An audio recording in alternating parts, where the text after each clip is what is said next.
টক মিষ্টি ঝাল মেয়েদের খুবই লোভনীয় খাবার, তাই তো মেয়েরা যখন এক জায়গায় হয় তখন এমন এমন সব লোভনীয় খাবার তৈরি করে তারা খায়।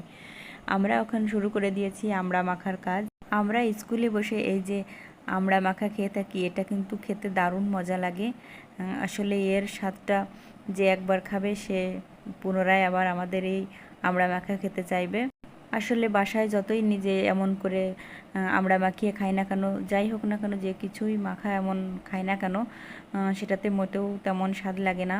সবাই মিলে খাওয়ার মজাটাই অন্যরকম। সবাই মিলে মাখিয়ে খেলে স্বাদটা একটু বেশিই লাগে, আসলেই খুবই বেশি লাগে স্বাদটা। তাই এই যে দেখো কত সুন্দর আমড়া মাখা দেখতে হয়েছে, আর এর স্বাদটাও কিন্তু তেমন হবে মুখে লাগার মতো। এই যে অনেক রকম মশলা দিয়ে এই আমড়া মাখাটা তৈরি করেছি আমরা। লোভ হলে চলে এসো বন্ধুরা। টক মিষ্টি ঝাল মেয়েদের খুবই লোভনীয় খাবার, তাই তো মেয়েরা যখন এক জায়গায় হয় তখন এমন এমন সব লোভনীয় খাবার তৈরি করে তারা খায়। আমরা ওখানে শুরু করে দিয়েছি আমড়া মাখার কাজ। আমরা স্কুলে বসে এই যে আমড়া মাখা খেয়ে থাকি, এটা কিন্তু খেতে দারুণ মজা লাগে। আসলে এর স্বাদটা যে একবার খাবে সে পুনরায় আবার আমাদের এই আমড়া মাখা খেতে চাইবে।